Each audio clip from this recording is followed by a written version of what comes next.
श्री गुरुवे नमः। श्री चैतन्य मनोभीष्टं स्थापितं येन भूतले स्वयं रूपः कदा मह्यं ददाति स्वपदान्तिकं। वन्देऽहं श्रीगुरो श्रीयुतापदकमलं श्रीगुरून् वैष्णवांश्च श्रीरूपं साग्रजातां सहगण रघुनाथान्वितं तं सजीवं साद्वैतं सावधूतं परिजनासहितं कृष्ण चैतन्य देवं श्री राधा कृष्ण पादान् सहगण ललिता श्री विशाखान्वितांश्च नमः ओम विष्णुपादाय कृष्ण पृष्ठाय भूतले श्रीमते भक्ति वेदांत स्वामी नामिने नमस्ते सारस्वते देवे गौरवाणी प्रचारिणे निर्विशेष शून्यवादी पाश्चात्य देश तारिणे नमो महावदन्याय कृष्णा प्रेम प्रदायते कृष्णाय कृष्ण चैतन्य नामिने गौरतस्वे नमः। हे कृष्णा करुणा सिंधो दीनबंधो जगतपते गोपेश गोपिका कांत राधा कांत नमोस्तुते तप्त कांचन गौरांगे राधे वृंदावनेश्वरी वृषभानुसुते देवी प्रणमामि हरिप्रिये वाञ्छाकल्पतरुभ्यश्च कृपा सिन्धुभ्य एव च पतितानां पावनेभ्यो वैष्णवेभ्यो नमो नमः।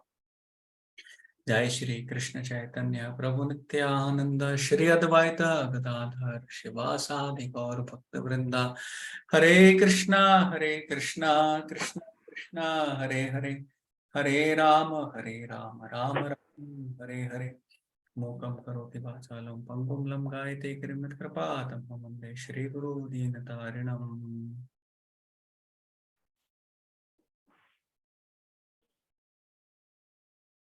हरे कृष्णा। हरे Krishna. Thank you for joining today's session. It's again Sunday evening. बहुत कुछ आप लोग काम कर सकते हैं, सेवा कर सकते हैं। अविनाश प्रो तो आई थिंक ऑफिस से ज्वाइन कर रहे हैं, उनका ऑफिस रहता है संडे को। प्रो जी सऊदी में है। हरे कृष्णा प्रभु जी। एक्चुअली मैं एयरपोर्ट पे हूँ, लकीली मेरा अभी फ्लाइट 1 घंटे बाद का है, तो मैं बोला आराम से ज्वाइन कर सकते हैं। हाँ, एयरपोर्ट में आप। ठीक है। हाँ। Thank you for joining. So हम लोग अभी भगवत गीता पढ़ रहे हैं। हमने चैप्टर 3 पढ़ा था और 3rd चैप्टर में हमने काफी ना कर्म योग के बारे में पढ़ा था, है ना। 3rd चैप्टर का नाम ही है कर्म योग। और अभी जो ये हम चैप्टर पढ़ने जा रहे हैं, चैप्टर में जो सेक्शन हम लोग पढ़ने जा रहे हैं वो भी है 4th चैप्टर का नाम है दिव्य ज्ञान, ट्रांसेंडेंटल नॉलेज। और ट्रांसेंडेंटल नॉलेज में कर्म को कैसे करना है ना। तो वो 16 जो श्लोक है, श्लोक नंबर 16 से 24 तक भगवान उसको थोड़ा एक्सप्लेन करेंगे, है ना। तो इनिशियली भगवान बताएंगे कि कर्म क्या है, कैसे काम करने चाहिए, क्या सही कर्म है, कितने तरह के कर्म होते हैं। बेसिकली उसके ऊपर डिस्कशन रहेगा, है ना। और इससे पहले जैसे भगवान ने शुरू किया था डिस्कशन की, जैसे लोग मेरी शरण में आते हैं उसी के अनुरूप मैं उन्हें फल देता हूं। तो प्रत्येक व्यक्ति को क्या चाहिए, मेरे रास्ते पर चले, मेरे दिए गए रास्ते का पालन करें। तो वो भगवान यहाँ पे बताते हैं। और उसके बाद में उसके बाद में भगवान बोलते हैं कि ठीक है, जो मुझ तक नहीं आ सकते वो क्या करें, वो देवी देवताओं के पास जाएं, है ना। क्षिप्रम भक्ति धर्मात्मा। तो वो श्लोक आता है जिसमें देवी देवताओं के पास क्यों जाते हैं, क्योंकि वो फटाफट आपको आपकी जो इच्छाएं हैं वो पूरी कर देते हैं। फिर 3 गुण है, उसके बारे में भगवान बताते हैं कि मैं मुझे कोई कर्म करने की जरूरत नहीं है, मैं किसी कर्म के अंडर नहीं आता हूँ। जो भगवान के भक्त हैं वो कर्मों के अंडर नहीं आते। तो भगवान कैसे कर्मों, तो कर्म फल से मैं अलग हूं, मैं कर्म फल के पास में नहीं बनता, ऐसे भगवान बोलते हैं। और इसके पहले जो श्लोका नंबर 16 है, उसके पहले भगवान ने क्या बोला था कि प्राचीन काल में, जो बहुत पहले क्या हुआ था कि मेरे जो इस नेचर को जानकर कि मैं क्या हूं, दिव्य प्रकृति हूं, दिव्य हूं, और मेरे जो कर्म है वो भी दिव्य हैं, इनको जानकर बहुत सारे लोगों ने क्या किया, इसको जानकर इस दुनिया से पालन करके इस दुनिया से वापस भगवत धाम चले गए। तो आज जो हम श्लोक पढ़ने जा रहे हैं, श्लोक नंबर संख्या 16, तो वो हमने लास्ट टाइम थोड़ा सा स्टार्ट कर दिया था, और आज मैं थोड़ा सा ना एक्टिविटीज भी दूंगा आपको, थोड़ा अच्छा लगेगा। तो श्लोका नंबर 16 हम लोग शुरू कर रहे हैं। मैं शेयर करता हूँ, आपके पास भगवत गीता भी होगी, तो हम यहाँ पे पढ़ते हैं। एक बार श्लोक मैं पढ़ता हूँ, एक लाइन मैं बोलता हूँ, आप लोग अनम्यूट करके उसको रिपीट कर सकते हैं।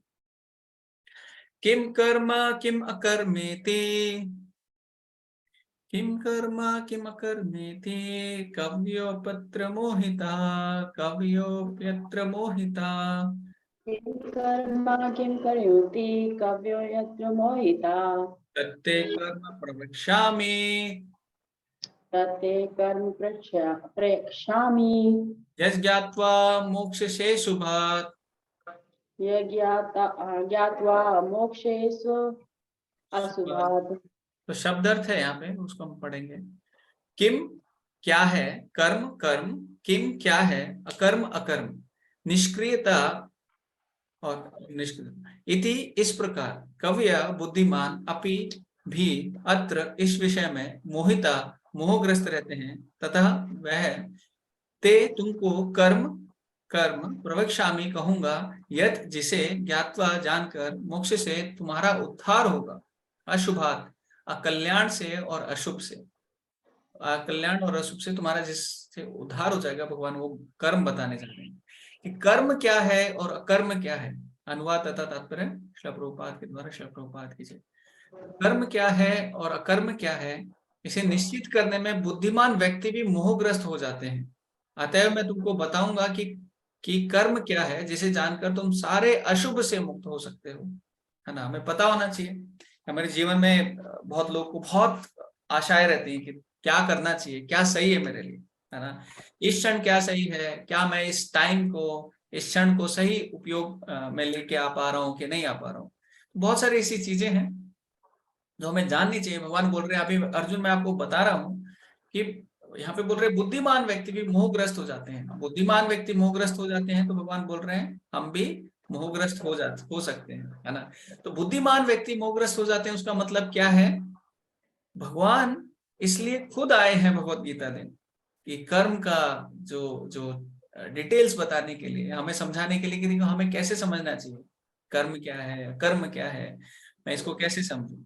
तो भगवान बोलते हैं ठीक है, किसी और से नहीं, मैं किसी और को भी बता सकता था ये बताने के लिए, बट मैं अर्जुन आपको स्वयं बताऊंगा, क्योंकि बुद्धिमान व्यक्ति भी मोहग्रस्त हो जाते हैं। तात्पर्य में श्रील प्रभुपाद लिखते हैं, कृष्ण भावना व्रत में जो कर्म किया जाए वह पूर्ववर्ती प्रामाणिक भक्तों के आदर्श के अनुसार होना चाहिए। जो पहले भक्तों ने किया, जो जो पहले के आचार्य हैं, जो उन्होंने जो कार्य किया है वैसे हमें कार्य करना चाहिए। इसका निर्देश 15 श्लोक में किया गया है। ऐसा कर्म स्वतंत्र नहीं होना चाहिए, इसकी व्याख्या अगले श्लोक में की गई है। आई थिंक ये हमने लास्ट टाइम पढ़ लिया था, है ना। इसमें आगे बताते हैं कि कहा जाता है कि जैसे अपूर्ण प्रायोगिक ज्ञान के द्वारा धर्म पथ का निर्णय नहीं किया जा सकता। वस्तुतः धर्म को केवल भगवान ही निश्चित कर सकते हैं। धर्मम तो साक्षात भगवत प्रणीतम, है ना। तो ये जो हमारे महाजन है, तो बेसिकली जो महाजन करते हैं, जो महाजन हमें बताते हैं, वैसे हमें कार्य करना चाहिए और वैसे हमें जीवन में आगे बढ़ना चाहिए। तो बहुत बार, जैसे एक मैं आपको स्टोरी सुनाता हूँ कि एक बार क्या हुआ कि एक राजा थे, बहुत ही अच्छे राजा थे, बहुत पुण्यवान राजा थे। तो उन्होंने क्या किया, बहुत ब्राह्मणों को अपने घर पे बुलाया और भोजन के लिए बुलाया। कि जैसे ब्राह्मणों को बुलाते हैं 108 ब्राह्मण, 100 ब्राह्मण या 11 ब्राह्मण, ऐसे ब्राह्मण भोज के लिए बुलाते हैं, वैसे राजा ने अपने घर पे ब्राह्मणों को भोज पे बुलाया कि आप आइए। तो सब ब्राह्मण आए, सब ब्राह्मण बहुत अच्छे से, राजा ने प्रिपरेशन शुरू किया, बहुत सारे आइटम बनाए। सब लोग इतने, राजा के महल में एक बहुत अच्छा बैठने की सीट दी, इतने सारे सैनिक, इतने सारे लोग, नौकर चाकर सब आसपास थे, सब सेवा कर रहे थे। इतने सब होने के बाद भी राजा खुद जाके सबको सर्व कर रहे थे, परोस रहे थे कि क्या क्या चाहिए और क्या आपकी सेवा की जाए। सबका बहुत अच्छे से खुद ध्यान रख रहे थे और प्लानिंग भी बहुत अच्छे से की थी। सब कुछ बहुत अच्छे से चल रहा था। और ये जैसे ओपन पंडाल रहता है, ओपन एरिया रहता है, वहां पे ब्राह्मणों की सेवा की जा रही थी। तो हवा में एक जो चील थी वो उड़ रही थी। और चील उड़ रही थी। चील ने क्या उठाया था? एक मरा हुआ जो सांप है उसको उठाया था और उसको वो लेके जा रहे थे। अब जो मरा हुआ सांप जा रहा था, अब सांप जहरीला होता है और मर गया है, तो उसके मुंह से जैसे लार टपकती है ऐसे जहर टपक रहा था। और जहर टपकता हुआ, क्योंकि चील ऊपर से उड़ती हुई जा रही थी, वो जो खाने के आइटम थे उसके अंदर थोड़ा थोड़ा एक दो आइटम में गिर गया। राजा को पता नहीं, किसी को पता नहीं। तो अभी क्या किया राजा ने? तो सर्व किया। सर्व करने के बाद जो जहर काम करता है वैसा जहर ने काम किया और सब व्यक्ति को, सबको क्या हो गया उसके द्वारा? जितने भी ब्राह्मण थे, जितने भी ब्राह्मणों ने भोजन किया था, सब ब्राह्मणों की हत्या हो गई। तो इस इंस्टेंस में आप लोग को बताना है कि जो कर्म है, ये जो कर्म हुआ है, बहुत ही ऐसा कर्म हुआ है, ब्राह्मणों की हत्या हुई है, ब्रह्म हत्या, है ना। ब्रह्म हत्या क्या है? सबसे बड़ी जो हत्याएं रहती हैं, सबसे बड़े जो पाप रहते हैं उसमें आता है। तो आप बताइए, जो ब्रह्म हत्या का जो पाप है किसको लगना चाहिए? कोई अनम्यूट करके बताना चाहेगा कि कौन लेगा इस पाप को, किसको देना चाहिए? राजा को। राजा को आप बोल रहे हैं कि राजा को पाप मिलना चाहिए, पर राजा अपनी पूरी श्रद्धा के साथ में बिना कोई गलती किए हुए उसने पूरा सेवा किया। राजा को क्यों मिलना चाहिए? राजा ने तो कुछ गड़बड़ नहीं की है। तो अगर राजा ने सारी सेवा अच्छे से की तो राजा को पाप क्यों मिलना चाहिए? उसका क्या कारण है? प्रभु जी, इसमें राजा को भी नहीं मिलेगा और ये जिसने वो खीर बनाया उसको भी नहीं मिलेगा, क्योंकि ये स्टोरी मैंने सुना हुआ है पहले से। हाँ हाँ। तो इसमें अगर कोई अगर अगर जैसे बिना जाने अगर किसी को ब्लेम करेगा कि अच्छा, हाँ राजा को मिलना चाहिए, तो आप उसी को सीधा मिले। इसमें आ गए हैं, सीधा सस्पेंस हाँ कर रहे हैं। हाँ, मैंने शायद पहले सुनाया रहेगा। तो हाँ। राजा को उसमें ब्लेम नहीं मिलेगा क्योंकि राजा ने तो कुछ किया नहीं। तो क्या चील को मिलना चाहिए? बोले चील को भी जो है वो मरे हुए सांप को लेके जा रही है, तो उसने तो अपना ये मरा हुआ सांप उठाया, वो लेके जा रही है, वो तो हर बार ऐसे करती है, तो उसको भी पाप नहीं मिलना चाहिए। फिर वो सांप को मिलना चाहिए क्या? बोले सांप को भी नहीं मिलना चाहिए। क्यों नहीं मिलना चाहिए? क्योंकि सांप तो मर गया है और सांप बाय नेचर उसके अंदर जहर रहेगा। जिसने खाना बनाया है उसको मिलना चाहिए, बोले उसको नहीं मिलना चाहिए। जिसने पर्स परोसा है तो क्या वो पाप लेगा? तो इसमें से आप लोग और सोचिए, जिनको स्टोरी का अंत नहीं पता है वो और सोच के बताइए कि किसको पाप मिलना चाहिए, कौन इस पाप को लेना चाहिए। और किसी का आंसर है किसी का इसमें?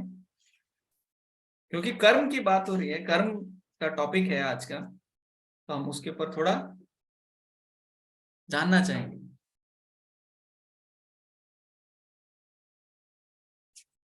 अब सब लोग बोल रहे हैं, देखिए इतना राजा ने इतने अच्छे से प्रेम से सबको बुलाया, इतने ब्राह्मणों को बुलाया, राजा इतना साधु व्यक्ति है ना, उसने सबको सेवा की है, तो उसको तो नहीं मिलना चाहिए। पर इतने ब्राह्मणों की हत्या हो गई। अब हत्या हुई है क्योंकि उनको जहर मिला के खाना खिलाया गया है ना।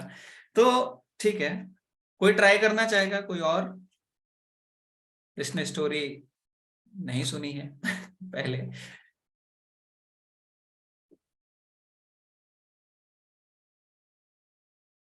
ठीक है, तो मैं बताता हूं कि जैसे ये जब हम बोल रहे हैं ना, जब भगवान इस श्लोक में बोल रहे हैं कि जो बहुत बड़े बड़े इंटेलिजेंट लोग, आप सब लोग भी इंटेलिजेंट हैं, कवियो मोहिता, है ना। तो कवियो जो इंटेलिजेंट व्यक्ति हैं वो भी अगर मोहित हो जाते हैं, बेविल्डर हो जाते हैं, समझ नहीं पाते कि कर्म कैसे कार्य करता है ना। आजकल हमारे जीवन में भी आप देखेंगे बहुत सारे कर्म ऐसे लगते हैं, अरे मेरे साथ ऐसा क्यों हो रहा है, ये मेरे साथ नहीं होना चाहिए।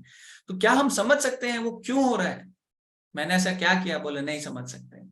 देखो, कर्म का जो फिलॉसफी है भगवान क्यों बता रहे हैं, उससे क्या समझना चाहिए? उससे ये नहीं कि जैसे कल भी हम बात कर रहे थे कि अगर किसी मच्छर ने मुझे काटा है तो उससे मुझे मलेरिया हो गया।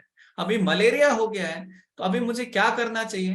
अभी मुझे मलेरिया हुआ है, उसका पक्का ये निष्कर्ष है कि किसी मच्छर ने मुझे काटा है ना। डेंगू हुआ है तो डेंगू वाले मच्छर ने काटा है, कोई दूसरा वाला हुआ है तो दूसरे वाले मच्छर ने काटा है। पर कर्म का फिलॉसफी जानने का मतलब क्या है कि मेरे को ये नहीं ढूंढना है किस मच्छर ने काटा है, कैसे हुआ है। बोल हाँ, अभी वो हो गया है, पर आगे मुझे क्या करना है? है ना, नेक्स्ट मेरे जीवन में क्या इंपॉर्टेंट है जो मुझे फॉलो करना चाहिए। So that is more important from Bhagavad Gita point of view. इस स्टोरी में कर्म का फल किसको मिलेगा, वो बताते हैं कि अरे सब ढूंढ रहे थे और सबके लॉजिक से, जितने भी मनुस्मृति और बाकी सब लॉजिक से ये पता चल रहा था कि किसी को भी कर्म का फल नहीं मिलना चाहिए। तो बाद में देखा गया कि एक एक बूढ़ी औरत थी, है ना, वहां पे लोग आए कि वो राजा का घर कहाँ है। बूढ़ी औरत ने क्या बोला कि अरे वो राजा जिसने ब्राह्मणों को मार दिया, ब्राह्मणों को मार दिया, अभी यमराज ढूंढ ही रहे थे, अभी किसको कर्म देना चाहिए। बोला अरे देखो ये ब्लास्फेमी कर रहे हैं, ब्लास्फेमी मतलब अपराध कर रहे हैं, वो राजा तो इतना अच्छा भक्त है ना, तो अपराध करने वाला, किसी के दूसरे के ऊपर ये जो प्रजल्प करने वाला, उसको बोले इसको अभी सारा कर्म का रिएक्शन दे दो। उस औरत ने किसी को मारा नहीं, पर क्योंकि गलत नाम लगाया, गलत ये किया, तो इसलिए उसको पूरे कर्मों का रिएक्शन दिया गया। तो यहाँ पे इस पर्टिकुलर श्लोक में जो हम डिस्कस कर रहे हैं कि प्रभुपाद भी लिख रहे हैं श्लोक के अंदर कि हमें क्या करना चाहिए, फिर हम कैसे बचें, क्या कर, अच्छा आगे वाले श्लोक में बताने वाले हैं। इस श्लोक में तो भगवान बोल रहे हैं कि देखिए आपको मैं बताने जा रहा हूं कि क्या कर्म है क्या अकर्म है ना, जिससे तुम जानकर अशुभ से मुक्त हो सकते हो, है ना। तो सारे अशुभ से अगर मुक्त हो सकते हैं तो ऐसा कर्म हमें जानना चाहिए, क्योंकि हमारे जीवन में भी सब कुछ उल्टा सीधा हो रहा है। अभी कलयुग है, जैसे कल हम बात कर रहे थे, कलयुग है, तो नॉर्मली कलह, कलयुग मतलब कलह का युग, है ना, तो कलह होनी चाहिए। आपका कोई रिश्तेदार आपको तंग करना चाहिए, भाई कोई केस करना चाहिए, कोई बेटा आपकी बात नहीं मानना चाहिए, कोई आपकी प्रॉपर्टी पे हाथ डालना चाहिए, कोई कुछ और गलत कार्य आपके साथ होना चाहिए। तो अगर वो सब हो रहा है तो इस युग में क्या है, इसको नॉर्मल कहा जाएगा कि भाई ये नॉर्मल हो रहा है आपके साथ में। आप क्यों, क्योंकि इस युग का नाम है कलयुग। कलयुग का मतलब कलह का युग, यहाँ कलह होनी है, यहाँ आपके साथ में कोई छल करेगा, कोई कुछ करेगा, है ना। तो ये सारी चीजें आएंगी। अगर ये नहीं हो रही है कलयुग में, जैसे अगर आप न्यूज में पढ़ते होंगे इतनी सारी चीजें होती हैं, अगर ये नहीं हो रही है आपके साथ में, तो आपको फील करना चाहिए कि भैया आप बड़े सौभाग्य है आपका कि आपके साथ में ये सारी चीजें नहीं हो रही है ना। क्यों, चलो ठीक है, उस डिस्कशन पे नहीं जाएंगे। तो नेक्स्ट श्लोक है वो हम पढ़ते हैं, उसमें देखेंगे कि भगवान क्या बता रहे हैं कि कर्म क्या है, अकर्म क्या है, और इनसे हम कैसे बच सकते हैं। तो श्लोका नंबर 17, एक लाइन पढ़ता हूं, आप लोग मेरे पीछे एक लाइन रिपीट कर सकते हैं। यस, कर्मण्य कर्मण्य कर्म अकर्मय कर्मण्ये अपि पश्येद कर्मणि च कर्मया। पश्येत् कर्मण्ये अकर्मण्यश्च।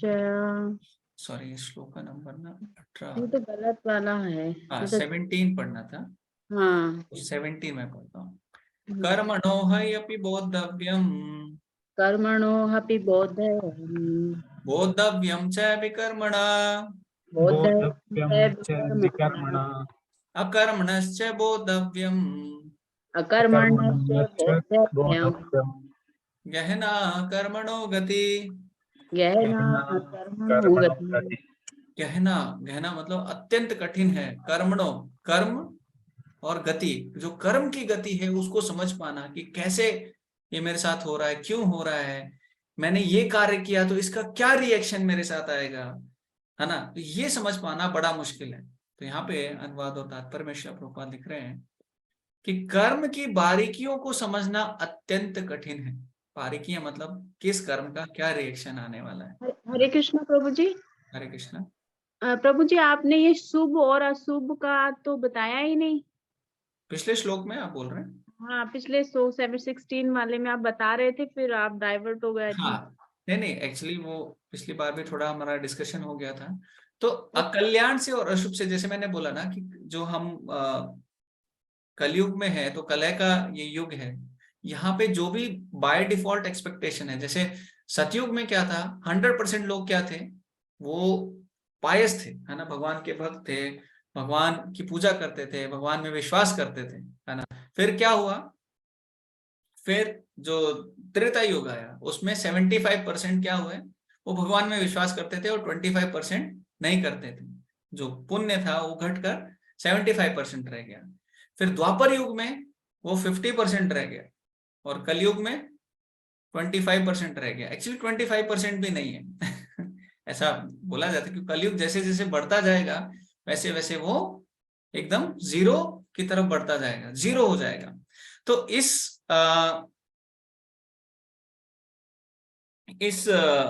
युग में हम लोग जो एक्सपेक्ट कर रहे हैं, जैसे एक जोक था कि सतयुग में क्या करते थे, लोग बोलते थे भगवान जो भी कुछ मेरा है सब आपका है ना। और उसके बाद में क्या हुआ, फिर त्रेता युग आया, तो त्रेता युग में क्या करने लगे, एक बड़ा सा सर्कल बनाने लगे और जो भी हमारे पास पैसा है वो ऊपर फेंकते थे। जितना सर्कल में गिरा उतना मेरा, उतना भगवान का, और जो बाहर गिरा सर्कल से वो भगवान का। फिर त्रेता युग आया, अभी 50%, तो क्या करने लगे, एक लाइन खींचने लगे, लाइन खींच के पैसा ऊपर फेंकते थे और जो इस साइड गिरा वो मेरा, जो उस साइड गिरा वो भगवान का। अभी कलयुग में कुछ नहीं कहते, कुछ नहीं करते, वो ऊपर फेंकते ही नहीं है ना। फेंकते क्यों नहीं है, बोल सब कुछ अपना ही है। तो ऊपर फेंकते हैं और बोलते हैं जितना भगवान ने कैच कर लिया उतना भगवान का, और जो नीचे गिर गया वो मेरा। तो ऐसा मेंटेलिटी है। तो जो कलयुग है, जो कलह का युग है, यहाँ पे सुखदेव गोस्वामी बताते हैं, श्रीमद् भागवतम में हम लोग पढ़ते हैं इतने डिटेल में कि कलयुग की क्या क्या क्वालिटीज हैं, है ना। राजा जो होंगे वो चोर होंगे, वो टैक्स लगाएंगे, वो हर एक, मतलब चोर होना ही चाहिए। शादियां नाम की होंगी, जो जो धर्म होगा, जो जो ये धागा पहनते हैं, जो ब्राह्मण लोग धागा पहनते हैं ना, तो धागा पहनने से कोई ब्राह्मण कहलाएगा, है ना। तो बहुत सारी ऐसी चीजें बताते हैं कि कलयुग में कुछ बचेगा ही नहीं, धर्म और ये सारी चीजें कुछ बचने वाली है ही नहीं। तो यहाँ पे अगर भगवान की भक्ति नहीं है, भगवान का ये कुछ नाम नहीं है, तो सब कुछ क्या होगा, सब कुछ अधर्म की तरफ ही अग्रसर हो रहा है। और अधर्म है तो अशुभ बढ़ने वाला है, और अशुभ से बचना है तो भगवान बोल रहे हैं अरे समझ लो तुम्हें क्या काम करना चाहिए। क्योंकि हम क्या है, किसी भी क्षण बिना कार्य किए रह नहीं सकते, भगवान ने ऐसे बोला, राइट। आप देखिए अर्जुन, भगवान जो है, अगर आप देखेंगे भगवत गीता में कितनी बार बोलते हैं कि भगवत गीता का मुख्य लक्ष्य क्या है, कि अर्जुन खड़े हो जाओ और युद्ध करो, है ना। भगवान चाहते हैं कि अर्जुन युद्ध करें। पर भगवत गीता में बहुत बार भगवान क्या बोलते हैं, 4-5 बार बोलते हैं नॉन वायलेंस, अहिंसा अहिंसा अहिंसा, ऐसा गुण बताते हैं जो भक्तों का गुण है, अहिंसा है। अरे भगवान आप अहिंसा बोल रहे हो और युद्ध करा रहे हो, ये कैसे। अभी कर्म का अगर देखें तो भगवान खुद भी बहुत बार ऐसे झूठ बोलते हैं, मैया मोरी मैंने ही माखन खायो, और सबको बोल रहे हैं आप सब लोग सच बोलो है ना। तो सबको सच बोलने के लिए कह रहे हैं। और जो जो बहुत सारे, जैसे महाभारत में भी हम लोग देखते हैं कि जो युधिष्ठिर महाराज हैं उनको बोल रहे हैं, युधिष्ठिर महाराज आप क्या करो, अब जाके झूठ बोलो कि जो हाथी है ना, हाथी का नाम था अश्वत्थामा, उसकी मृत्यु हो गई, ताकि जो द्रोणाचार्य हैं वो सुनेंगे तो वो अपने अस्त्र छोड़ देंगे और उनको हम मार सकेंगे, है ना। तो बहुत सारी ऐसी चीजें हैं, कर्ण के बारे में लोग क्वेश्चन उठाते हैं, तो भगवान उन सब के आंसर्स हैं। ऐसा नहीं है कि भगवान ने क्यों किया ये सब, क्या किया, तो सबके बहुत डिटेल में आंसर है। पर अपेरेंटली ऐसा देखा जाएगा कि अरे भगवान आप तो खुद ही झूठ बोल रहे हो, आप तो खुद ही ऐसे कर्म कर रहे हो, जैसे रासलीला है, रासलीला के ऊपर बहुत क्वेश्चन उठाए जाते हैं, है ना। तो ये भगवान क्यों कर रहे हैं, गोपियों के कपड़े क्यों चुरा रहे हैं, और मॉरलिटी की बातें कर रहे हैं, है ना। तो सबके आंसर है। पर यहाँ पे हम देख रहे हैं कि जो भगवान जो कर्म की बात बता रहे हैं, जो हमें बता रहे हैं, एक्चुअली वो बहुत इंपॉर्टेंट है हमारे लिए, हमारे पॉइंट ऑफ, जो भगवत गीता है वो हमारे पॉइंट ऑफ व्यू से बहुत ज्यादा इंपॉर्टेंट है। हमें समझना चाहिए कि हम क्या करें। अभी किसी क्षण भी बिना कार्य के तो रह नहीं सकते। अभी कलयुग चल रहा है, भगवान ने ये जो त्रेता युग है, तो सॉरी द्वापर युग है, उसके एंड में ये भगवत गीता बोली थी। ऑलमोस्ट कलयुग शुरू होने वाला ही था, ऑलमोस्ट वर्ष, तो स्पेशली बोली थी। इसके पहले वाले टाइम में तो भगवान ने बोला मैंने सन गॉड को ये भगवत गीता बताई है, सूर्य देव के को बताई हुई, विवस्वान उसने अपने बेटे को बताई है, उसने अपने बेटे को बताई, और ऐसे परंपरा में चली आ रही है। अगर ये परंपरा में भगवत गीता है, सब कुछ है, तो जरूरत नहीं थी, पर कलयुग के लिए कुछ एक चीजें भगवान ने अच्छे से उसमें ऐड कर दी, है ना। तो भगवत गीता का निष्कर्ष क्या है? निष्कर्ष यही है कि हमें क्या बनना है, हमें भगवान का दास बनना है, हमें भगवान का सेवक बनना है ना। और सेवक भी बनना है, साथ में सेवक वाले जो कार्य हैं वो भी करने हैं, जिसमें बोलूं मैं भगवान आपका दास हूं और बाद में जाके काम वो करता हूं जो मेरी इंद्रियों को पसंद है, तो आप भगवान का दास नहीं बोल सकते अपने आप को। तो भगवत गीता का जो जो निष्कर्ष है वो ये निकलना चाहिए, है ना। तो इसमें अभी बात आने वाली, जैसे आप शुभात और अशुभात की बात कर रहे हैं, जो शुभ है जो अशुभ है उन सब से अर्जुन आप बच जाओगे। अभी कैसे बच जाओगे? एक नॉर्मल जो सिटीजन है वो अगर गवर्नमेंट के अकॉर्डिंग काम करेगा तो उसको कभी पुलिस पकड़ेगी? राजेश जी, आप कभी उसको पकड़ने वाले हैं? तो राजेश जी उनको कभी पकड़ेंगे नहीं, उनको कभी ऐसे सजा देंगे नहीं। क्यों? क्योंकि गवर्नमेंट के रूल फॉलो कर रहे हैं। तो हमें क्या है, भगवान बोल रहे हैं अरे गवर्नमेंट कौन है? मैं हूं। और रूल कौन बताने वाला है? बोले रूल भी मैं ही बताने वाला हूं। तो रूल मैं बताने वाला हूं, गवर्नमेंट में हूं, तो आप वो रूल को फॉलो करो। आप फॉलो करोगे तो अशुभात है, जैसे अशुभात जो राजेश जी के टर्म में है कि जेल में डाल देंगे, किसी को सजा हो जाएगी, किसी को ये हो जाएगा, तो वो नहीं होगा किसी भी अच्छे सिटीजन को, है ना। और जो नहीं फॉलो कर रहा है तो उसको वैसा सजा दी जाएगी, पकड़ा जाएगा। अब आप ऐसे नहीं बोल सकते कि मुझे पता नहीं था। Ignorance is not a bliss, है ना। अगर पता नहीं है तो भी आपको सजा तो मिलेगी, चोरी की तो भी सजा मिलेगी, कुछ और काम किया तो भी सजा मिलेगी। तो सारे जो कर्म है उनकी सजा मिलने वाली है। तो हमें समझना चाहिए गवर्नमेंट के लॉ क्या है। भगवान बोल रहे हैं भगवत गीता, मैं बता रहा हूं, ये तुम्हारी लॉ बुक है, ये कॉन्स्टिट्यूशन है तुम्हारे लिए, आप इसको फॉलो कीजिए। अभी कॉन्स्टिट्यूशन को फॉलो करेंगे तो अपने आप हम जो है अशुभात से बच जाएंगे। तो अशुभात का भगवान यहाँ पे ये मीनिंग हम निकाल सकते हैं, अकल्याण से और अशुभात, प्रभुपाद दो उसका ट्रांसलेशन करते हैं यहाँ पे, अशुभात और कल्याण से आप बच जाएंगे। तो ऐसा भगवान बताने जा रहे हैं, हमें बताने जा रहे हैं हमें करना क्या है। तो इसलिए भी मैंने मैसेज में लिखा था कि देखिए थोड़ा इंपॉर्टेंट आज का डिस्कशन है, तो हमें सुनना चाहिए। ठीक है, तो यहाँ पे हम ये श्लोक पढ़ रहे हैं, हमने अभी श्लोक का ट्रांसलेशन पढ़ा। कर्म की बारीकियों को समझना अत्यंत कठिन है, अतः मनुष्य को चाहिए कि वह ठीक से जाने कि कर्म क्या है, विकर्म क्या है और अकर्म क्या है। इन चीजों को समझना चाहिए, है ना। कर्म क्या है, कर्म क्या करना चाहिए, अरे ये विकर्म, ये एक नया टॉपिक आ गया, ये क्या है, और अकर्म क्या है ना। अकर्म भी कुछ हो सकता है क्या? तो प्रभुपाद यहाँ बहुत अच्छा सा तात्पर्य देते हैं, बहुत छोटा सा देते हैं, पर शॉर्ट में प्रभुपाद हमें समझा रहे हैं। तात्पर्य मैं पढ़ता हूं। यदि कोई सचमुच ही भवबंधन से मुक्ति चाहता है तो उसे कर्म अकर्म तथा विकर्म में अंतर को समझना होगा, है ना। लोग बोलते हैं मैं कर रहा हूं, मैं एंजॉय कर रहा हूं, किसी को क्या फर्क पड़ता है, मैं कुछ भी करूं, है ना। तो कुछ भी करना ठीक है, तुम्हारा जीवन है, आपको आपके पास फ्री विल है, आपको जो करना है वो करना चाहिए। पर प्रभुपाद बोल रहे हैं अगर आप सच में सीरियस हो भक्ति के लिए, आप कुछ भक्ति में करना चाहते हो, इस भवबंधन से निकलना चाहते हो, तो आपको ये समझना होगा, है ना। इसको समझे बिना आप आगे नहीं बढ़ सकते। तो कर्म अकर्म तथा विकर्म के विश्लेषण की आवश्यकता है, क्योंकि यह अत्यंत गहन विषय है ना। तो बहुत बार लोगों को लगता है मैं जो कर रहा हूं वो सही है ना। हर व्यक्ति को लगता है ये पड़ोसी है, ये ठीक नहीं करता है, बाकी मैं जो कर रहा हूं वो ठीक है ना। ऐसे कितने सारे लोग हैं इस दुनिया में? सिर्फ 7 बिलियन लोग हैं। 700 करोड़ लोग हैं। तो 700 करोड़ लोग सारे सोचते हैं कि देखिए जो मैं कर रहा हूँ वो सही है, पड़ोसी जो कर रहा है वो सही नहीं है। तो असली में सही क्या है, भगवान बोल रहे हैं ये इसका विश्लेषण की आवश्यकता है ना। किस कर्म को करना है, क्या सही है। कई बार हमें भी पता होता है ये सही नहीं है, पर फिर भी हम कर देते हैं, है ना। 3 गुणों के अभाव में आके कर देते हैं। तो कृष्ण भावनामृत को तथा गुणों के अनुसार कर्म को समझने के लिए परमेश्वर के साथ अपने संबंध को जानना होगा। तो जो कृष्ण भावनामृत में काम करना है, और गुणों के अनुसार, देखिए 3 गुण होते हैं, हम सबको पता है, सत्गुण है, रजोगुण है और तमोगुण है।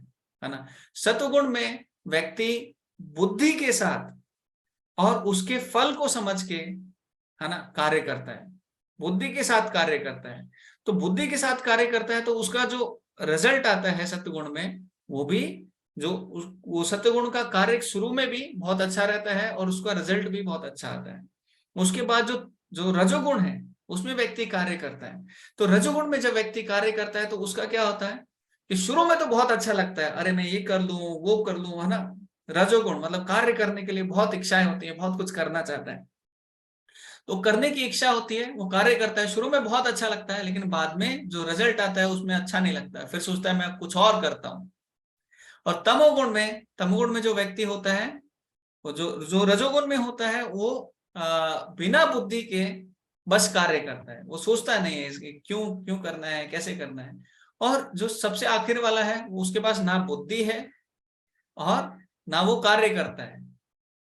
तो वो कैसे हैं, जैसे लोग शराब पी के पड़े रहते हैं, जो तमोगुणी है वो लोग वैसे कार्य करते हैं, शराब पिया और ना कर्म की चिंता, वो लेटा हुआ है, सारा रोड में पड़ा हुआ है, ना किसी की चिंता है ना किसी की टेंशन है तो वो ऐसा कर्म करता है।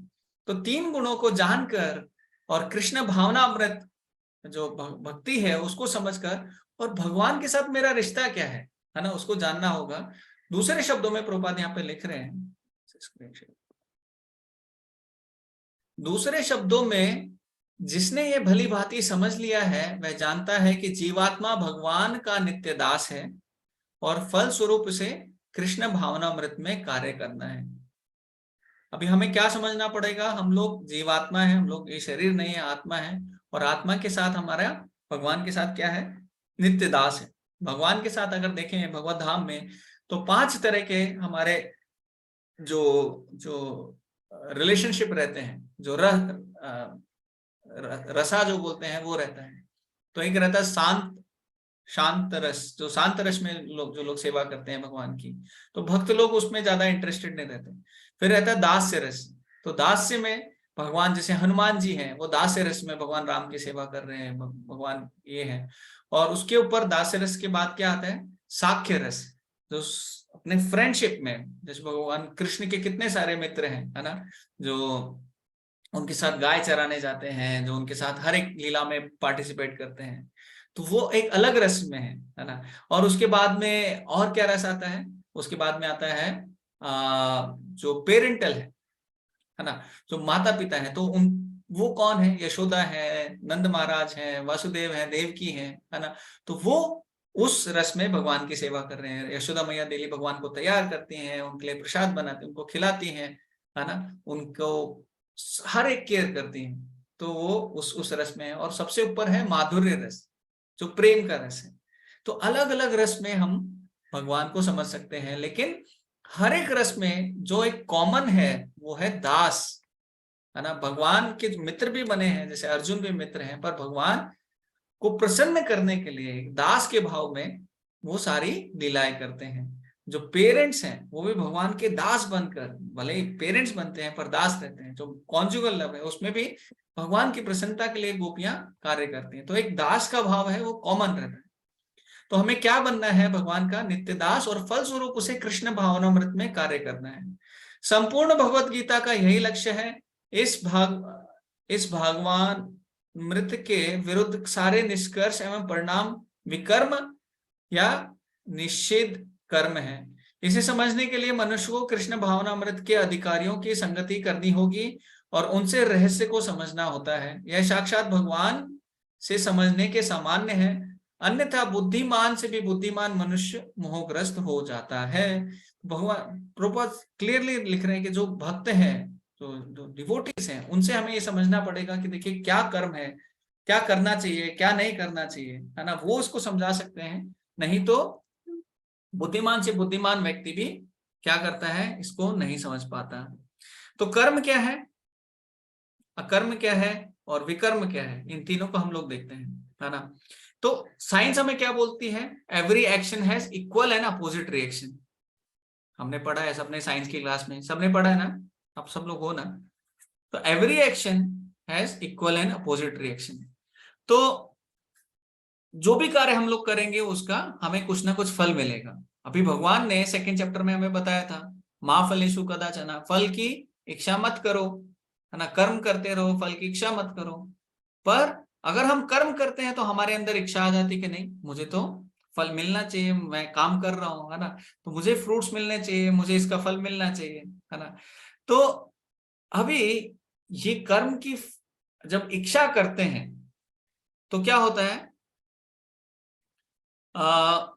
तो वो कर्म, उसको कर्म कहते हैं, है ना। जो जो जो देखिए, एक क्या है, शास्त्रों के हिसाब से अगर हमने कोई कार्य किया और उसमें फल की इच्छा भी करी, जैसे भगवान बोल रहे हैं, तो वो कहलाएगा कर्म। और शास्त्रों को छोड़कर, शास्त्रों के अगेंस्ट, जो शास्त्रों में नहीं बताया गया है, वो अगर कर्म करेंगे तो वो कहलाएगा विकर्म। ठीक है, तो ये दोनों तो बहुत आसान है समझने के लिए, है ना। तो शास्त्रों ने बताया वो कर्म, और अच्छे जो कर्म करोगे, शास्त्रों में जो बताया वो अच्छे कर्म ही करेंगे, और अच्छे कर्म का अच्छा नतीजा हमें मिलने वाला है ना। और जितना हम अच्छे कर्म करते जाएंगे उतना हमें अच्छा कर्म का फल मिलता जाएगा। बहुत लोग को कंफ्यूजन रहता है कि जैसे मैंने हॉस्पिटल खोल दिया, दान दे दिया, कंबल बांट दिए, या फिर बहुत सारे ऐसे अच्छे कर्म किए हैं, है ना, ये कोई बुरे कर्म नहीं है। अगर ये हमने अच्छे कर्म किए हैं तो हमें क्या होगा, हमें अच्छा, ये स्पिरिचुअल है एक्चुअली, वो स्पिरिचुअल नहीं है, वो एक अच्छा कर्म है, और उसका आपको अच्छा कर्म का अच्छा फल भोगना पड़ेगा, अच्छे फल भोगने के लिए यहाँ पे आना पड़ेगा। तो जब तक हम ये कर्म और विकर्म में पड़े रहेंगे, या तो अच्छा कर्म करेंगे या बुरा कर्म करेंगे, बुरा कर्म जो शास्त्रों में नहीं बताया गया है, शास्त्रों के विरुद्ध है, वो विकर्म है, और वो करते रहेंगे, तब तक हमें इस दुनिया में आना पड़ेगा और उसका फल भोगना पड़ेगा, है ना। अच्छा किया तो प्रमोशन मिलता है, बुरा काम किया तो डिमोशन मिलता है ना। जो अच्छा किया तो स्वर्ग लोक जाओगे, बुरा किया तो नीचे के जो लोग हैं, पाताल लोक, उधर जाओगे, या फिर नर्क लोक जाओगे, है ना। तो हमारे कर्मों के हिसाब से हमें रिएक्शन मिलता रहेगा, और इधर ही हम लोग गोल गोल गोल गोल घूमते रहेंगे। अभी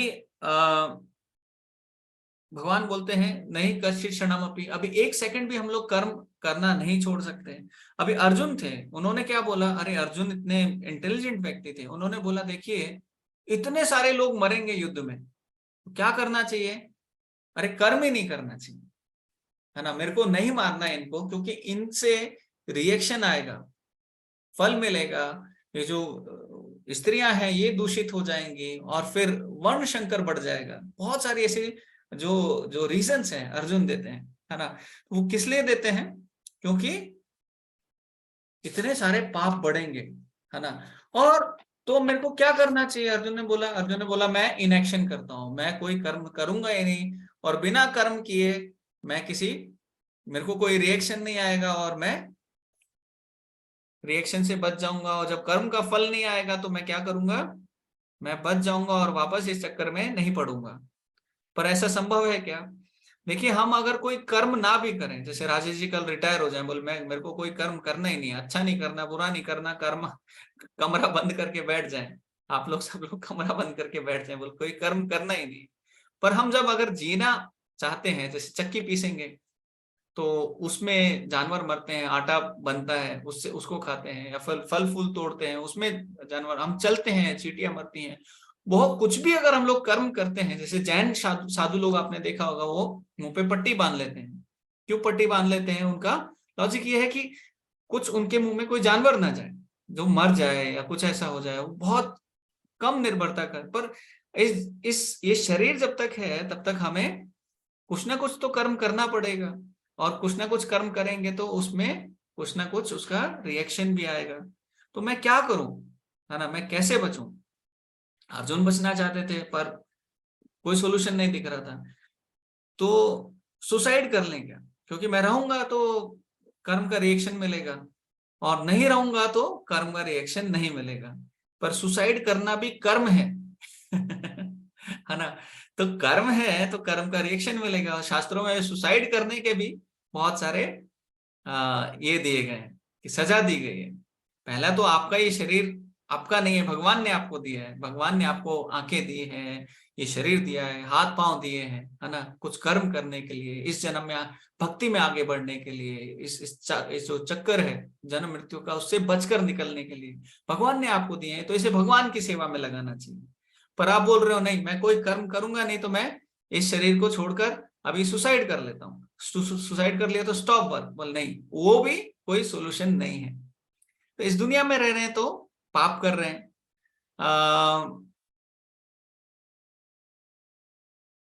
पर करना क्या है, जैसे अर्जुन के सामने भी ये समस्या थी, अर्जुन ने बोला मुझे, मैं ये एक्शन नहीं लूंगा। भगवान ने बोला आपको क्या चीज हटानी है उसमें से, कि मैं मेरी इच्छाओं के हिसाब से काम करने की वजह मैं किसकी इच्छाओं से के हिसाब से काम करूं, आप कॉज ऑफ एक्शन मत बनो, है ना। आई वॉन्ट, मैं चाहता हूं इसलिए होना चाहिए, मैं चाहता हूं इसलिए काम हो।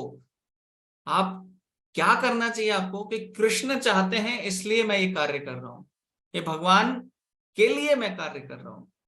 तो जब आपने कर्म किया, शास्त्रों के हिसाब से काम किया, तो आपको शास्त्रों के हिसाब से अच्छे और बुरे फल मिल गए। आपने विकर्म किया जो शास्त्रों में नहीं बताया। अभी कर्म के क्या उदाहरण है, कर्म के उदाहरण है जैसे आपने किसी को यज्ञ किया, कोई पूजा पाठ की, है ना, कुछ पाने के लिए सत्यनारायण कथा करी, बहुत सारे हवन कराए, है ना, बहुत तपस्या करी, गंगा नहा के आए, तो बहुत सारे कर्म हैं जो आपने किए और उसका आपको अच्छा अच्छा फल आगे मिलेगा। दान दिए,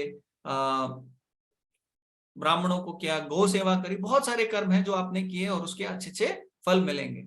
अभी विकर्म क्या है जो शास्त्रों में नहीं बताया।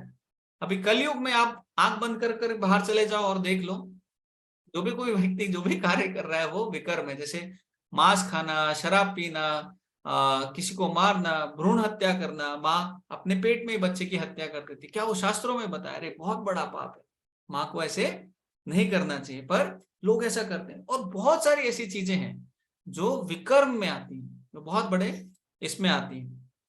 अभी गाय का भी एक स्टैटिस्टिक पढ़ रहे थे, ऑलमोस्ट 5 करोड़ गाय की हत्या की जाती है पूरे विश्व में। इसमें ब्राजील आगे है, फिर अलग अलग ऐसे देश आगे हैं, और ये रिकॉर्डेड है। इंडिया में भी कुछ 70 लाख कुछ कुछ तो एक आंकड़ा था।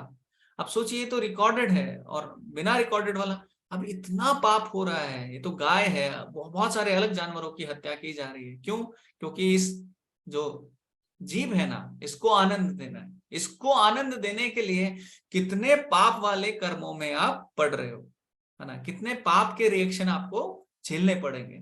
तो वो हो गया विकर्म। तो हमें विकर्म से तो कम से कम बच के रहना है, या विकर्म नहीं करना है। शास्त्रों ने बताया है, कल किसने देखा, वो वाला जीवन आपको जीना है। तो उसका मतलब क्या है कि आप इस दुनिया के चक्कर से वापस नहीं निकलना चाहते, आप भक्ति के लिए सीरियस नहीं हो, तो आप जो करना है आप कीजिए। लेकिन आप भक्ति, प्रभुपाद लिख रहे हैं, भक्ति के लिए सीरियस है, तो आपको क्या करना पड़ेगा? आपको ये सारी चीजें फॉलो करनी पड़ेंगी। ये समझना पड़ेगा कि कर्म क्या है, विकर्म क्या है। विकर्म को त्यागना पड़ेगा, कर्म को मिनिमाइज करना पड़ेगा, और जितना संभव हो सकता है वो हमें अकर्म करना पड़ेगा। अरे अकर्म क्या है ना, जैसे राजेश जी हैं अभी पुलिस में है, क्योंकि उनका ही फोटो दिखता है, बाकी सबका ना कुछ छोटा छोटा नाम दिखता है, उनका फोटो तो कम से कम दिखता है। तो मैं उनके पास प्रभु जी में साक्षात भी दिख जाता हूँ प्रभु जी। ड्राइविंग कर रहा था, इसलिए थोड़े कमजोर, ड्राइविंग के कारण थोड़ा कंजूसी कर रहा था दिखने में। हाँ नहीं नहीं, वो समझ गया मैं। तो आप नहीं, मैं बोल रहा हूँ आपका बार बार उदाहरण ले लेता हूँ।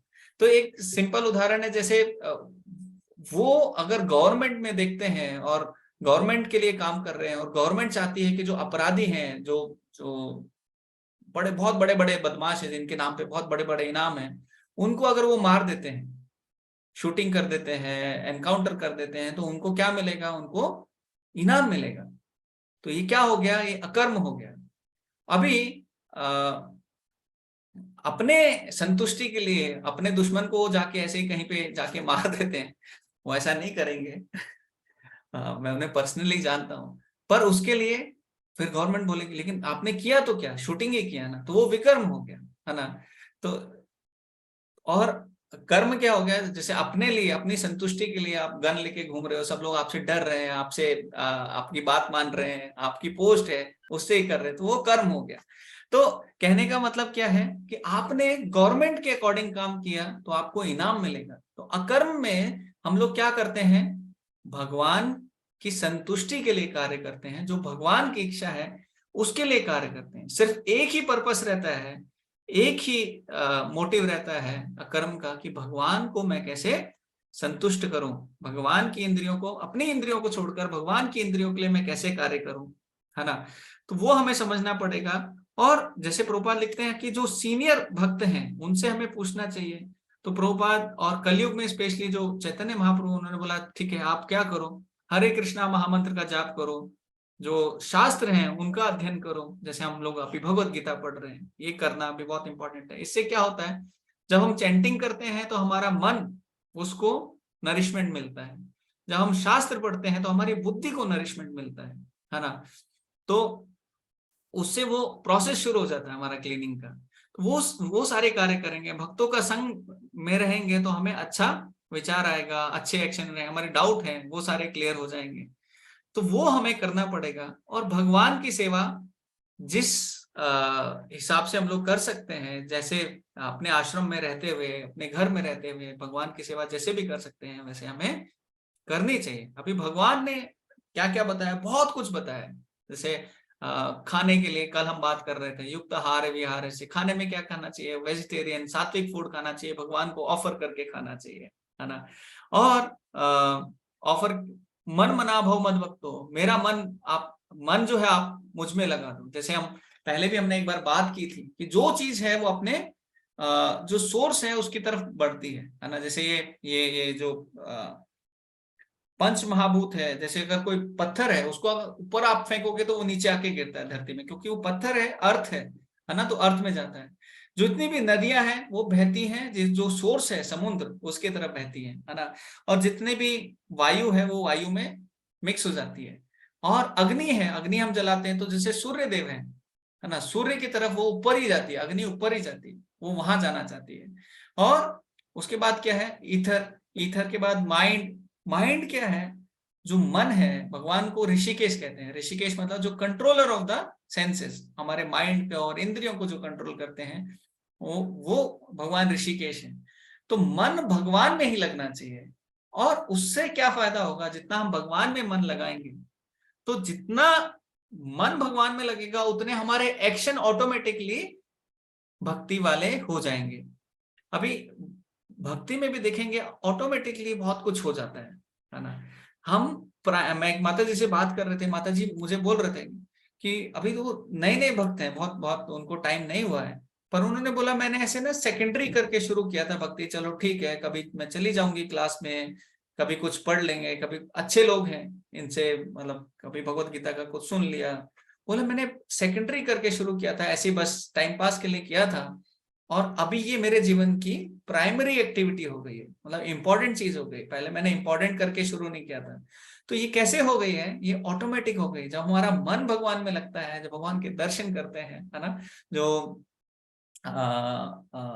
अम्बरीश महाराज है वो बताते हैं क्या क्या करना चाहिए। आंखों से दर्शन करना चाहिए, नाक से भगवान का फूल स्मेल करना चाहिए, जीवा से भगवान का कीर्तन करना चाहिए, भगवान का जो प्रसाद है उसको टेस्ट करना चाहिए, कानों से भगवान का कीर्तन सुनना चाहिए, भगवान की कथा का श्रवण करना चाहिए, हाथों से भगवान के मंदिर को साफ करना चाहिए, पाँव को यूज करना चाहिए भगवान के धाम जाने के लिए।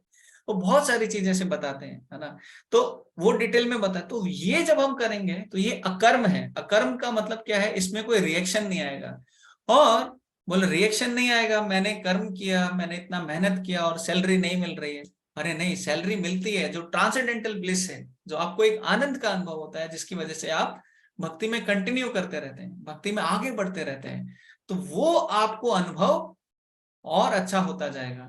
पर बहुत बार क्या होता है, जैसे हम कल भी बात कर रहे थे कि हमारे कुछ एक पर्सनल एजेंडा रहते हैं, बहुत बार हम चाहते नहीं है, जैसे मेरे कुछ एक हिडन सीक्रेट्स हैं, हिडन डिजायर्स हैं, कुछ एक ऐसी इच्छाएं हैं जो मैं करना चाहता हूँ, मैं भक्ति भी करना चाहता हूँ, पर मैं उनको छोड़ना नहीं चाहता हूँ।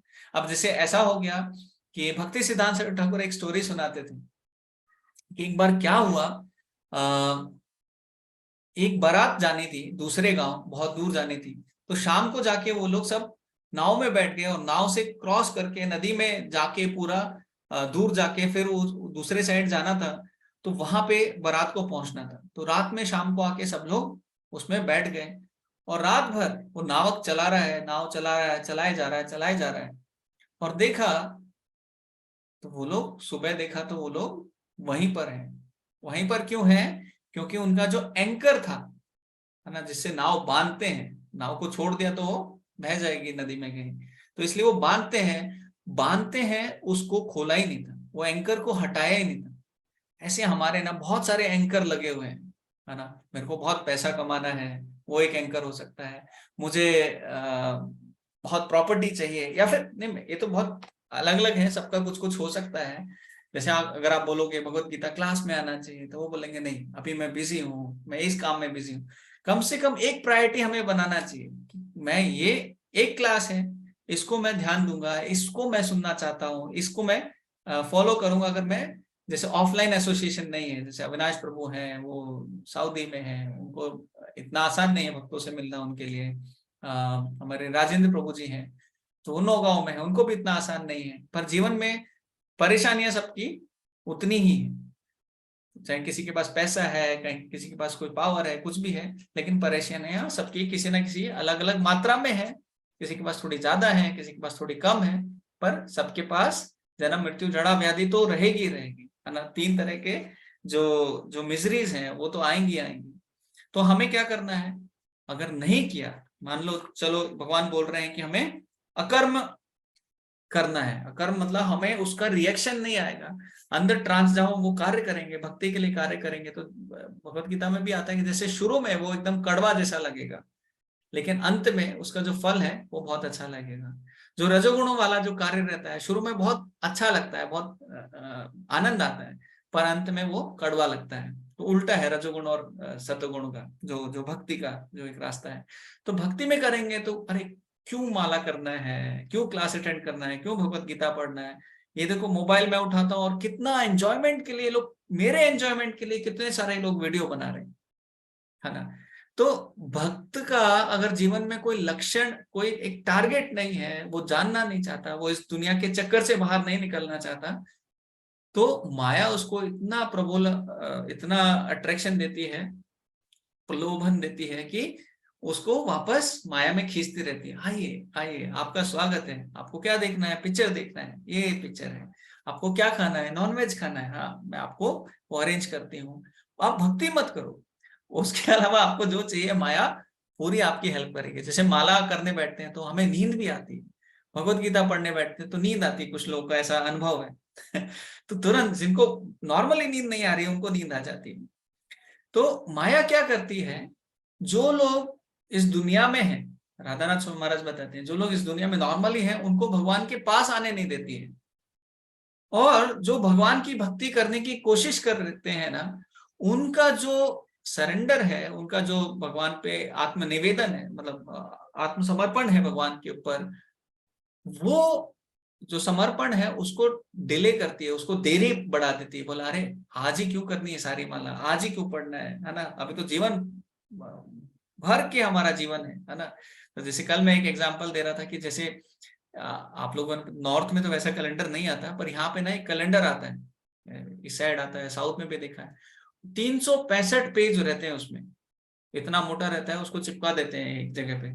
और जैसे आज का डेट गया, वो फाड़ दिया, फेंक दिया, आज क्या है वो सारा पढ़ते हैं, फिर दूसरा फाड़ के फेंक दिया, ऐसे करके। अगर आप देखेंगे तो मेरे कितने कैलेंडर हो गए हैं? 38 कैलेंडर तो जा चुके हैं 37 या 38, अभी फरवरी में मेरा 38 कैलेंडर चले जाएंगे। और उसके बाद और कितने कैलेंडर बचे हैं वो पता नहीं, और वो पता नहीं है। और फिर हम प्लान कर रहे हैं कि फ्यूचर में मैं कभी भक्ति करूंगा, तो वो संभव भी नहीं है ना। क्यों संभव नहीं है? अरे जब आपके पास आज हष्ट पुष्ट हो, आप इतने तंदुरुस्त हो, आपके पास क्षमता है, सब कुछ है, तब आप भक्ति नहीं कर रहे हो। बाद में जब आपका शरीर और कम साथ देगा, जब आपकी इंद्रियां और विचलित हो जाएंगी, जब आप बहुत ज्यादा एंटेंगल्ड हो जाओगे, इस दुनिया में फंस जाओगे। क्योंकि ये दुनिया कैसी है, जैसे जो जो मकड़ी का जाला रहता है, उसमें जानवर आता है और फंस जाता है, ऐसे ही हम आके इस दुनिया में फंस गए। तो इस दुनिया में जैसे वो मकड़ी में वो जानवर फंस जाता है, उसको लगता है कि जितना हाथ पांव मैं मारूंगा उतना ज्यादा इस दुनिया से, ये जो जाला है इससे निकल के चला जाऊंगा, पर जितना हाथ पांव मारता है उतना वो और फंसता जाता है। तो इसलिए उस समय का इंतजार ना करके कि देखिए मैं कभी वो समय आएगा कि मैं एक दिन होगा, मैं सुबह जल्दी 4 बजे उठूंगा और अपनी माला करूंगा, फिर भगवत गीता पढ़ूंगा, फिर मैं भक्तों के साथ में डिस्कशन करूंगा भागवतम पे, फिर मैं प्रसाद खाऊंगा। अरे वो दिन कभी नहीं आने वाला है। तो बोला अरे अभी एकदम से मैं कैसे शुरू कर दूं? बोला नहीं, एकदम से भी शुरू मत करो। एटलीस्ट आपको ज्ञान है कि विकर्म क्या है। जैसे आज के टॉपिक में हमने देखा कि विकर्म क्या है, विकर्म से आपको बचना है। विकर्म को तो स्ट्रिक्ट नो बोलना है ना। जो 4 नियम जो प्रभुपाद ने बताए हैं, है ना, no meat eating, no illicit sex, no gambling and no intoxication. तो ये जो 4 चीजें हैं, ये चीजें तो हमें बिल्कुल नहीं करनी, है ना। अगर हम मांस खाते हैं तो हमारे अंदर का दया भाव चला जाता है ना। अगर हम शराब पीते हैं, नशा करते हैं, तो हमारे अंदर जो डिटर्मिनेशन है ना, दृढ़ता है, उसका नाश हो जाता है। अगर हम जुआ खेलते हैं, जो ट्रूथफुलनेस है, जो सच्चाई है, सत्य है, ऑनेस्टी है, वो हमारे जीवन से चली जाती है। अगर हम इलिसिट सेक्स कर रहे हैं, गलत संबंध बना रहे हैं, तो उससे हमारे मन की जो शुद्धता है उसका नाश हो जाता है। तो ये सारी चीजें हमें पाप की तरफ लेके जा रही है। ये जो 4 चीजें हमने बताई हैं, ये तो विकर्म है पूरे के पूरे, ये हमें बिल्कुल नहीं करने हैं। पाप का पूरा बिल्डिंग इसके ऊपर ही खड़ा है। अगर इसके पिलर, 4 पिलर आप तोड़ दोगे तो पाप का बिल्डिंग अभी रहेगा ही नहीं, बचेगा ही नहीं। पाप का नहीं रहा तो अभी क्या करूं? अब कर्म करूंगा। कर्म क्या है? वो पुण्य की बिल्डिंग बना देगा, और बिल्डिंग है तो रहना पड़ेगा। और उसके बाद में बोल रहे नहीं, वो भी नहीं करो। भगवान बोल रहे हैं अकर्म करो, है ना। इधर इस दुनिया में बिल्डिंग चाहिए नहीं, आपका बहुत बड़ा आलीशान बंगला है। भगवान बोल रहे हैं मैं वेट कर रहा हूं। मैं गौर नेता ऐसे हाथ करके खड़े रहते हैं, जगन्नाथ बड़ी बड़ी आंखें करके आपका इंतजार कर रहे हैं कि आप कब आएंगे, है ना। जगन्नाथ के हाथ ऐसे रहते हैं, बोल रहे आप कब आएंगे मेरे धाम, आप वापस कब आएंगे। जैसे पिताजी अपने बेटे का इंतजार करता है, खोए हुए बेटे का इंतजार करता है कि वो कब आएगा, कब आएगा, कब वापस आकर अपने घर में रहेगा, है ना। तो वैसे भगवान हमारा इंतजार कर रहे हैं, पर हमारा अभी कार्य क्या है? हम सब कुछ छोड़कर, सब भूलकर हम लोग बोल रहे हैं नहीं, हमें क्या करना है? इंद्र तृप्ति करनी है। जो विकर्म है, अगर उसमें विकर्म भी हो जाए तो कोई टेंशन नहीं, कर्म भी हो जाए तो कोई टेंशन नहीं। क्या है एक जीवन में? आज करे सो कल कर, कल करे सो परसों, है ना। बहुत टाइम बचा है, बहुत साल बचे हैं यारो। इतनी भी कुछ कुछ श्लोक है और कुछ वो वर्ष है ऐसा ना, जो लोगों ने बनाया है। तो इतनी जल्दी वाली बात नहीं है, पर आप जितना ज्यादा इस दुनिया में आगे बढ़ते जाएंगे उतना ज्यादा इस जाल में फंसते जाएंगे। तो किसी का कोई सवाल है तो हम ले सकते हैं। सॉरी मैं थोड़ा आज ज्यादा बोल गया, टाइम से भी और अपने समझ से भी, अच्छा लग रहा है। अपनी समझ से भी और समय से भी मैं दोनों ज्यादा बोल गया हूँ। मैं खुद फंसा हुआ हूँ इस दुनिया में। कोई सवाल है तो हम लोग ले सकते हैं। हरे कृष्ण प्रभु जी। हरे कृष्णा माता जी। प्रभु जी एक क्वेश्चन ऐसा भी रेज हुआ था, परसों हम ऑफिस में बैठे थे तो रेज हुआ, ऐसी सब बात कर रहे थे कि एग वेज है नॉन वेज। तो मैं उस पे मतलब सभी बोल रहे थे, मैं उस पे मैं सुन रही थी सबको। फिर लास्ट में उन्होंने मेरे से मतलब जैसे वो डिस्कस कर रहे, नहीं ये तो नॉन वेज नहीं, ये वेज होता है। मैंने कहा मैं फिर भी उस बात को सुन रही थी। फिर एक लास्ट में उनका क्वेश्चन आया, जो दूध होता है दूध भी तो नॉन वेज होता है। फिर इस क्वेश्चन को मैं उनको एक्सप्लेन, मतलब इसका आंसर मैं एक्सप्लेन नहीं कर पाई, क्योंकि कहते ना मुर्गी से अंडा आता है तो वही वाली आता है, दूध भी गाय से आता है। अब ये चीज एक्सप्लेन करना मेरे लिए बहुत भारी हो गया। नहीं सिंपल है ना माता जी, इसमें बड़ा क्या है? जैसे मुर्गी से अंडा आया और अंडे से फिर एक मुर्गी आ जाती है। गाय ने दूध दिया, फिर दूध से गाय नहीं आती, है ना। सिंपल है। तो ठीक है जी, एक्चुअली यही था। तो सिंपल है, मतलब हरे लोग कृष्ण। आजकल तो अंडा ऐसा भी बनाने लगे हैं जो जैसे मुर्गी नहीं आती है। बहुत कुछ आजकल ऐसा होने लगा है, पर हमारे पास ऑप्शन नहीं है क्या ऐसा जो प्रसाद खाने का, या कुछ ग्रेन कम हो गए या सब्जियां कम हो गई, ऐसा भी नहीं है। सब कुछ है एक अच्छे जीवन को, एक एक प्रभु हरे कृष्णा। हरे कृष्णा। हाँ प्रभु जी, ये जो ओवर थिंकिंग होती है ना, वो क्यों होती है?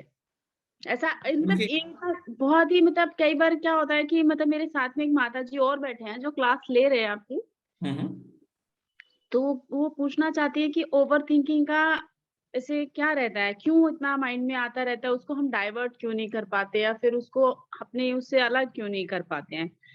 क्योंकि अगर उन्होंने लेक्चर सुन लिया तो अभी उसके पीछे जितने भी पॉइंट्स थे उनको लेंगी, वो उनके बारे में पता नहीं अलग-अलग व्यूज़ अपनी तरफ से सोचेंगी, फिर उनके बारे में अपने आप में ही सोचती रहेंगी। या तो तो सिंपल सॉल्यूशन है इसका माता जी। देखिए, मन जो है मनस्त्रायते इति मंत्रा, और मन को जो जितने भी इस दुनिया के जो चीजें हैं, है ना, जो नेगेटिविटी है, ओवर थिंकिंग है, इन सब से बचाना है तो मंत्र एक दिया गया है। मंत्र जब हम जाप करेंगे तो उससे हमारा ओवर थिंकिंग चला जाता है। दूसरा सॉल्यूशन क्या है कि फटाफट अगर हम जो हमारा डाउट है हमारे सीनियर से पूछ लेंगे तो सोचने की जरूरत नहीं है ना। कुछ नया शास्त्रों में ऐसा नया कुछ अपडेट होता रहता नहीं, जैसे हमारे मोबाइल का सॉफ्टवेयर अपडेट हो जाता है, ऐसे शास्त्र हमारे अपडेट होते रहते नहीं। शास्त्रों में वही चीजें बताई हैं, रिपीट कर करके अलग अलग उदाहरण से हमें वो चीजें समझाई हैं। हम फटाफट वो आंसर ले सकते हैं, उनसे पूछ सकते हैं कि शास्त्रों में क्या बताया, अपने सीनियर से पूछ सकते हैं। और तीसरा, जब हमारा मन जो ऋषिकेश, ऋषिकेन ऋषिकेश सेवनम भक्तिर उत्तमा, तो भगवान ऋषिकेश है, भगवान का चिंतन नहीं कर रहा है तो इस दुनिया में अलग अलग चिंतन में पड़ा रहता है। तो जब हमारे पास सॉल्यूशन नहीं है, आंसर नहीं है, कुछ समझ नहीं आ रहा है, तब ये ओवर थिंकिंग होती है। और इस ओवर थिंकिंग को जब हम अपने जो सीनियर हैं, जो हमसे भक्ति में थोड़ा आगे हैं, उनसे पूछ सकते हैं और शास्त्रों में देख सकते हैं कि क्या क्या इसके रिलेटेड हमें बताया गया है, जो हम जिससे हम समझ सकते हैं क्यों हो रहा है। हमें हमें सॉल्यूशन मिल जाएगा, सॉल्यूशन मिल जाएगा तो ओवर थिंकिंग अपने आप बंद हो जाएगी। ओके प्रभु जी, धन्यवाद। और भागवतम में भी बहुत सारी चीजें हैं, बहुत सारी कहानियां हैं, उसके साथ श्रुति फल भी आता है। जैसे हमारे गजेंद्र के प्रार्थनाएं हैं, तो गजेंद्र के जिनको बहुत सपने आते हैं, है ना, बहुत प्रभुपाद लिखते हैं कि ओवर ईटिंग से भी सपने आते हैं, तो हमें थोड़ा खाना कम करना चाहिए। और दूसरा ये भी बताया, श्रुति फल में बताया जाता है कि गजेंद्र की जो प्रार्थनाएं आप डेली अगर उसको पढ़ेंगे सोने के पहले, तो आपके सपने, बुरे सपने सब बंद हो जाएंगे। तो ऐसे ऐसे करके बहुत सारे चीजें हैं। और मन का तो काम यही है, ओवर थिंकिंग करना हमें डाइवर्ट करना भगवान से। पर हम जितना भगवान के चरणों में जाएंगे, भजाहु रे मन श्री नंद नंदन अभय चरण अरविंद रे, तो भगवान अपने मन से हमें बोलना चाहिए, मन हे पागल मन, है ना, मन तो पागल है, दीवाना है, ऐसे गाने आते हैं ना। तो हे पागल मन, आपको क्या करना है, भजा हो रहे मन, आपको भजन करना है किसका, श्री नंद नंदन, जो भगवान नंद के जो बेटे हैं उनका भजन करना है। और उससे क्या होगा, अभय चरण अरविंद, है ना। तो एक क्वालिटी क्यों है, ओवर थिंकिंग क्यों होती है कि तब अनसर्टेनिटी होती है, हमें पता नहीं आगे क्या होने वाला है, इसलिए ओवर थिंकिंग होती है। बोल आगे की चिंता भी सारी चली जाएगी, जितना भी डर है वो सारा निकल जाएगा, जितना आप भगवान पे आश्रित हो जाएंगे। तो भगवान के चरणों में जब हम मन लगाएंगे, भगवान के इतने सारे सुंदर दर्शन होते हैं, आप उनके दर्शन कर सकते हैं, भगवान के चरणों में अपना ध्यान लगा सकते हैं। मैं कुछ एक फोटो भेजता हूँ ग्रुप में, आप देखेंगे तो आपको बहुत आनंद आएगा। भगवान के दर्शन कर सकते हैं, जैसे डेली, इसलिए आंखों से दर्शन करना चाहिए, कान से श्रवण करना चाहिए, नाक से भगवान के जो फूल हैं उनको, जो ऑफर्ड फूल हैं वो सूंघ सकते हैं, जीवा से कीर्तन करना चाहिए, प्रसाद ग्रहण करना चाहिए। तो ये सारी एक्टिविटी करेंगे तो अपने आप से बाकी हमारा सारी चीजें ठीक हो जाएंगी। ठीक है, और किसी का कुछ क्वेश्चन है? अविनाश प्रो की फ्लाइट आने वाली है उसके पहले आप लोग सब क्वेश्चन पूछ लीजिए। नहीं प्रभु जी, फ्लाइट 5 बजे, मतलब अभी टाइम है, अच्छा, अभी 20 मिनट टाइम। तो अविनाश प्रो ने बोला अभी टाइम है आपके पास, क्वेश्चन पूछ सकते हैं। नहीं है तो हम लोग नरसिंह आरती कर लेंगे। भगवान नरसिंहदेव हैं हमारे, बहुत दयालु हैं। और हमें भक्ति में जितनी भी बाधाएं हैं, जैसे नरसिंह आरती भी हम गाते हैं, जितनी भी बाधाएं हैं हमारे भक्ति में आगे बढ़ने के लिए, भगवान से हम प्रार्थना करते हैं, भगवान सबको हटा दो, है ना। कुंती महारानी प्रार्थना करते हैं, गंगे वो गमुदनवती, शुरू कैसे होता है मैं भूल रहा हूँ,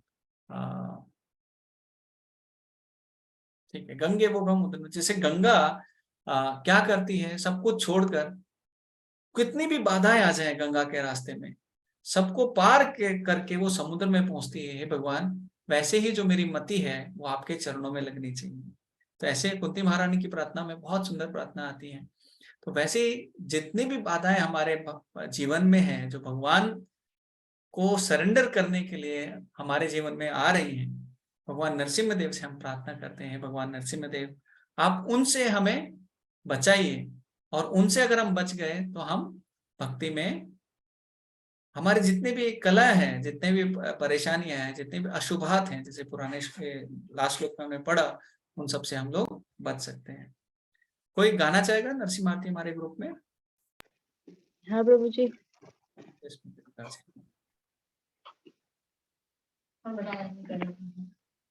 नमस्ते नरसिम्हाय प्रहलाद दायिने। नमस्ते नरसिम्हाय दायिने। हिरण्यकाशिपूर्वशः शिलटङ्कालखालाय।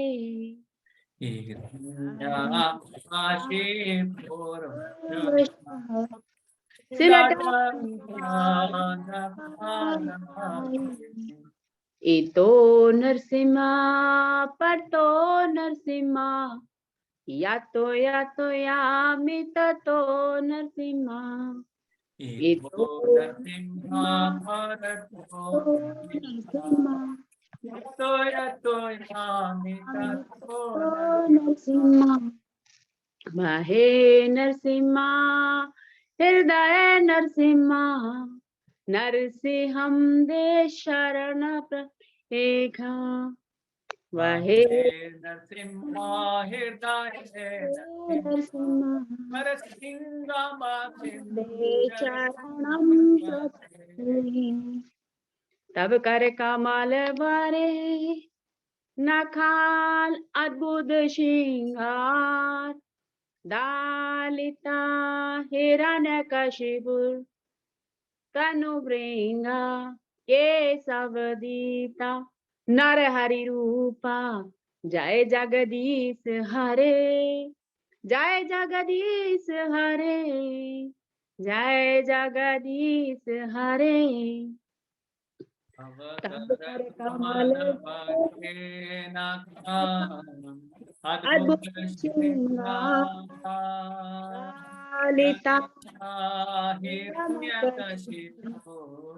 तनु भृंगा केशवदीप्ता नरहरि रूपा। जय जगदीश हरे जय जगदीश हरे जय जगदीश जय प्रहलाद महाराज जय प्रहलाद महाराज जय प्रहलाद महाराज जय प्रहलाद महाराज जय प्रहलाद महाराज जय प्रहलाद। जय प्रभुपाद जय जय प्रभुपाद जय प्रभुपाद जय जय प्रभुपाद।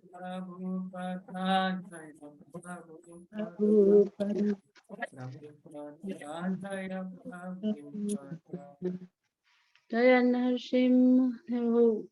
हरे कृष्णा।